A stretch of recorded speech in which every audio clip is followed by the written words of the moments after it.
Sa isang blog Pugong Biyahero ay kinausap niya si Irene. Sinabi ni Pugong na nadismaya ito kay Irene. Kasi nag-usap sila nung nakaraan na papupuntahin ni Pugong ang asawa ni Irene na si Kuya Gilbert sa kanila pagdating ng linggo. Para pag-usapan ang problema nila hinggil sa anak nila. At pumayag naman din si Irene. Saad pa ni Pugong na sinunod niya yung gusto ni Irene na isama niya si Kuya Gilbert para magkausap sila at madala yung bata. Sinabi pa ni Pugong na sa pag-uwi nila ay tumawag si Irene pero hindi sila magkaintindihan kaya sinabihan niya itong mag-chat na lang pero hindi ito nag-chat. Tinanong ni Pugong si Irene kung saan ito nagpunta. Sumagot naman si Irene na pumunta siya sa barkada niya sa Torrel, at nagtinda siya doon sa bigasan. Nabanggit din ni Irene na 3 araw sana siya doon pero umuwi na lang siya. Tinanong ni Pugong si Irene kung bakit siya nagtinda. Sumagot naman si Irene na gusto kasi nila akong papuntahin at pumunta na lang din ako sa pinsan ko. Ipinaliwanag ni Pugong sa video na kaya hindi nila sinama si Irene para makapaghanda ito sa usapan nila sa linggo. Sinabi din ni Pugong na nung Sunday ng umaga ay nakahanda na sila, at nag-message siya kay Irene ngunit hindi ito nagre-reply. Nag-message din si Kuya Tutoy hindi din nagre-reply si Irene. Dagdag pa ni Pugong na tinatawagan nila si Irene pero naka-off ang cellphone nito. Tinanong ni Pugong si Irene kung bakit wala itong cellphone. Sumagot naman si Irene na iniwan niya talaga ang cellphone niya sa kuya niya. Tinanong naman ulit siya ni Pugong bakit mo iniwanan. Sumagot si Irene na kinukuha daw kasi ng anak niya yung cellphone niya kaya niya ito iniwan. Dahilan ni Irene kung bakit hindi siya nakapag-reply. At nakita na lang niya pag-uwi niya, na marami ng chat sa kanya pati na si Kuya Tutoy. Tinanong siya ni Pugong kung bakit nakapag-send siya ng video kay Kuya Tutoy nung siya ay nasa bigasan gayong wala naman siyang cellphone. Napaamin si Irene kay Pugong na may isa pa pala siyang cellphone pero sabi niya, ito daw ay yung luma na. Sinabi naman ni Pugong kay Irene na kung nakapag-send siya kay Kuya Tutoy bakit hindi man lang ito nakisuyo na sabihin kina Pugong na wala siya. Dagdag pa ni Pugong na kapag chat Irene kay Kuya Tutoy ibig sabihin nakakapagbukas ito ng messenger niya. Tinanong ulit ito ni Pugong kung bakit hindi man lang ito nag-chat sa kanila. Hindi makapagpaliwanag si Irene ng maayos. Ipinaintindi ni Pugong ng mabuti kay Irene kung ano ang problema. At dagdag pa ni Pugong na sila na lang ang kumausap kay Kuya Gilbert, kinumbensi nila itong sumama sa kanila at sinigurado din nilang walang mangyayaring masama sa kanya. Pumayag naman daw si Kuya Gilbert na sumama para mag-usap gagawa ng kasulatan at dadalhin yung anak nila. Pero wala si Irene. Tinanong ulit ni Pugong si Irene kung bakit hindi nito prioritize ang anak niya. Dahil ito yung dahilan kung bakit sila hindi magkaintindihan, kung bakit sila kailangan mag-usap-usap, kung bakit si Irene umuwi para ayusin ang problema. Paliwanag ni Pugong kay Irene. Sinabi din ni Pugong na hindi siya nagagalit sa pinuntahan ni Irene, pero dapat inuna ni Irene ang problema na kailangan ayusin. Dahilan kung bakit ganon na lang ang pagkadismaya ni Pugong kay Irene. Dagdag pa ni Pugong na anden na sana dala na yung bata hindi nadadaan ng barangay kasi ayaw din nila ng problema. Binanggit din ni Pugong na humiling sa kanya si Tita PB Love na tailungan niya at huwag pabayaan si Irene. Sinabi din ni Pugong kay Irene na anak mo yan Irene dapat yan ang inuna mo. Sumagot naman si Irene na sinabi daw ng kuya niya na kung saan kinuha yung bata doon din ito dapat ibalik, ipinaintindi lahat ni Pugong kay Irene. At sinabi pa nito na okay lang sana kung hindi nila ito scholar, kung hindi nila ito karga. Dagdag pa ni Pugong kaya pinauwi si Irene para makapagbakasyon at makasama ang pamilya nito. Sinabi pa ni Pugong na imbis na pumunta si Irene kung saan ay dapat mag-aral na lang ito kasi papasok na ito sa grade 12 ngayong pasukan. At alam nilang hirap din si Irene at kinuha pa nga nila ito ng tutor.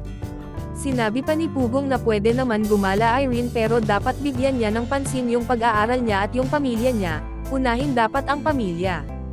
Sinabi ni Pugong kay Irene na alam ni Irene may kasalanan siya kay Pugong dahil may group chat silang ginawa at nag-leave ito bigla. Pinaliwanag ni Pugong sa mga viewers kung bakit niya ito sinasabi at para maging fair din kay Irene. Paliwanag ni Pugong na ang group chat ay para ma-monitor ang mga scholar nila. Pero biglang nag-leave si Irene nang walang column. Sinabi ni Pugong kay Irene na ang tawag nito ay kawalan ng respeto. Tinanong ni Pugong si Irene kung bakit ito nag-leave at 4 lang naman sila doon hindi nga daw kasama si Tita PB Love. Dagdag pa ni Pugong na ginawa yon para kung may problema ay malaman nila agad. Sumagot naman si Irene na naguguluhan na siya at halos lahat ng teacher sa school ay may group chat. Sinabihan siya ni Pugong na yun lang yung komunikasyon nila sa mga scholar at siya pa talaga ang tinanggalan ni Irene ng karapatan para makausap siya. Sinabi naman na mali daw niya yun at pinagalitan daw siya ni Buddy Day dahil dun. Ipinaintindi ni Pugong kay Irene ang mali nito at sinabing sila ang dahilan kung bakit na kay Tita PB love si Irene. At sila din ang dahilan kung bakit nabago ang buhay ni Irene. At kung bakit may mga taong tumutulong sa kanya. Sinabi din ni Pugong kay Irene na tumahimik lang ito, at alam ni Erin na may ginawa siyang kasalanan pero Senador Avenue parent ito ni Pugong kahit ayaw na ni Tita PB love ay nakiusap parent si Pugong para maging maayos lang si Irene. Pinaliwanag ni Pugong sa mga viewers na kaya niya ginawa ang video kasi para kung kahit anong maglabasan ay alam na nila ang totoo. Dagdag pa ni Pugong na may anak na at nasa tamang edad na si Irene para malaman ang tama sa mali. Sinab ni Pugong na ayaw nila ng sakit ng ulo, pag ang isang estudyanteng tinutulungan nila ay puro problema ang binibigay sa kanila ay tinatanggal nila agad. Dahil ayaw nilang ilagay ang pangalan nila sa kahihiyan sa sponsor, dagdag pa ni Pugong na sobrang bait ni Tita PB Love, ilang beses na niyang kinausap si Irene, sinabi din ni Pugong na pag wala na siyang maririnig at wala na siyang makikitang magandang ginawa bakit pa siya magstay sa isang taong ayaw makinig. Sinabi ni Pugong na masaya sila sa pag-uwi ni Irene at makakasama nito ang pamilya niya, pero napatanong din si Pugong kung bakit hindi nawawalan ng problemang ibinigay sa kanila ni Irene. Sinabi ni Pugong kay Irene na gusto lang nilang piliin ni Irene kung ano yung tama. At hindi ibig sabihin na hinahawakan nila si Irene, malaya si Irene na gawin ang gusto nito pero dapat din ay ayusin nito ang mga problema niya. Sinabihan ni Pugong si Irene na sila na ang umayos kay Kuya Gilbert isama niya kung sinong gusto niyang isama at mag-usap sila. At hindi na makikialam sila Pugong, gawas ng sinayang na ni Irene lahat ng effort at pagod nila para ayusin ang problema nito. Sinabihan din siya ni Pugong na pag maayos niya ito ay unahin na niya ang pamilya niya. Sinabi din ni Pugong na hindi siya galit, hindi masama ang loob niya ginawa niya ito para sa ikakabuti ni Irene. Nabanggit pa ni Pugong na hiyang-hiya na siya kay Tita PB Love at napakabait nito kay Irene, wala itong ibang hangad kundi makapagtapos si Irene at mapabuti ang buhay nito. Sinabi pa ni Pugong kay Irene na 3 taon na nandyan sila para kay Irene at sana wag naman itong bigyan sila ng problema. At sinabi na nga ni Pugong kay Irene na siya na mismo ang sumuko nito. At ang desisyon ni Pugong ay hindi muna makakabalik si Irene ng Abra hanggat hindi ito magiging okay. Dagdag ni Pugong na si Tita Parblove na lang ang kausapin ni Irene kung anong desisyon niya dito, pero sinabi din ni Pugong na pag sinabi niyang hindi ay sa kanya parents sang-ayon si Tita PB Love.